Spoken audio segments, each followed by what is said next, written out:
I'm going to show you a tutorial on quantile-based nonlinear ARDL model for time series data. So the library that we're discussing is QNARDL, which is following to Greenwood, Nemo, Kim, and Sheen 2020 bound testing paper with the bound testing, Wald asymmetry test, dynamic multiplier, Q-sum squares, and stability checks and other post estimation. So it's a complete library.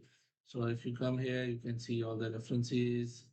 So we will be running this command, but I need to upload a time series data. So I use the web use look pool library. This is the time series data. And then I will convert this command to this one into this. So I'm copying this and then income consumption and investment, income and consumption, and income as a decomposed variable. Remaining things are similar than this one.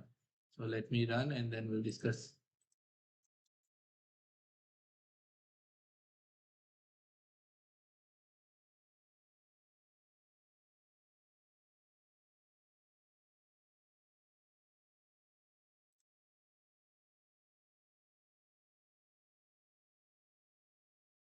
Okay, so it is completed.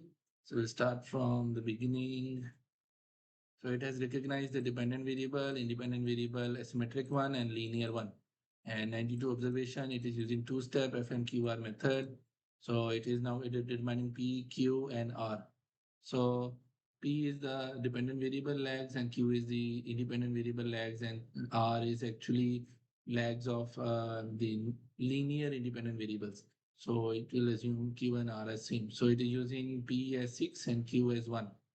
Okay. And then it will run this lag optimal lag or model, and then it will run the model.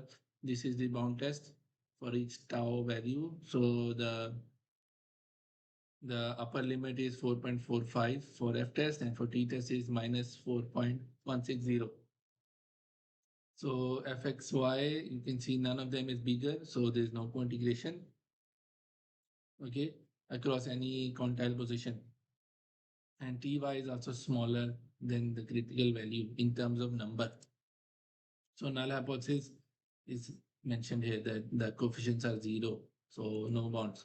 And then this is a long run symmetry test for income variable. So it is checking the income variable and the joint variable. So beta plus j tau and beta minus j tau. So this is the sign symmetry. So it is showing the signs. Okay. And then the short run sign symmetry. So it's actually the difference between the coefficients.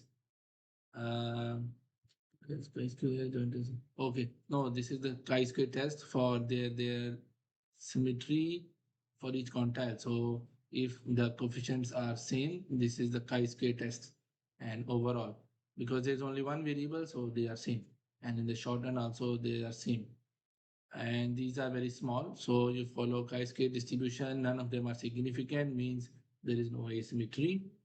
Then interquantile equality, coefficients are equal across quantiles. So null hypothesis is that they are equal. Okay, and then p-value, all of them are insignificant, means they are equal. Okay, and then Q-sum and Q-sum square. So based on Q-sum, none of them is unstable, but based on Q-sum square, there are uh, there are several which are outside, so instability. And then we go to diagnostic test. So this is a PGLM test is for serial correlation, and its p-values. BGP is heteroscedasticity, JB is normality, and RST is Ramsey reset and all. And then JB is not shown here. Okay, shown here, but RST is not here. Okay, so all of them, the p-values, most of them are significant. So alternative shows that there is non-normality, yes. And then there is heteroscedasticity because of few of the quantiles at the tails, and there is autocorrelation. Okay. And then the dynamic multipliers, you can see if the income increase and decrease a long-term horizon, what will happen. Okay. That we will see in the dynamic graph. Okay. I will show it later on. And these are the long run coefficients of the income variable, okay, plus betas, okay, and the minus beta. So they are showing both. And then since both of them are insignificant, only here slight significant one case, okay, and two cases, okay. And then there is error correction term. Most of them are negative and significant, showing convergence, okay. And then there is a short-run equation. Most of them are significant, you can see. Then we go to the plots. So this is the plot of what you call it that we showed here, the dynamic multipliers. You can see the beta values across quantile position, how they change. This is the speed of adjustment. This is the asymmetry. So you can see the asymmetry is higher at the higher tails. Okay. And then if you go to dynamic multiplier, it will show this plot. Let it load. Let me bring it up.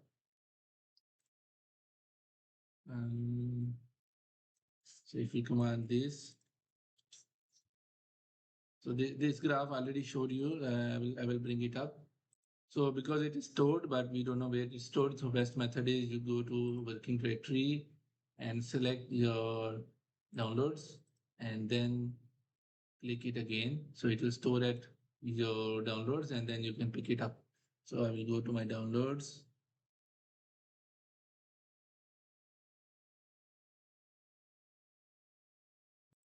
So this graph, I tried to find it, but I will also share it later on how to locate it in your computer. But you have seen it on the screen that it was showing the asymmetric effect, but it goes away. So best way is that when you do it, take a screenshot and keep it for your records. So I will also try to sort it out. So this is a tutorial on panel time series quantile is nonlinear ARDL model, which is also called asymmetric effect ARDL model. So you can install it using SSC install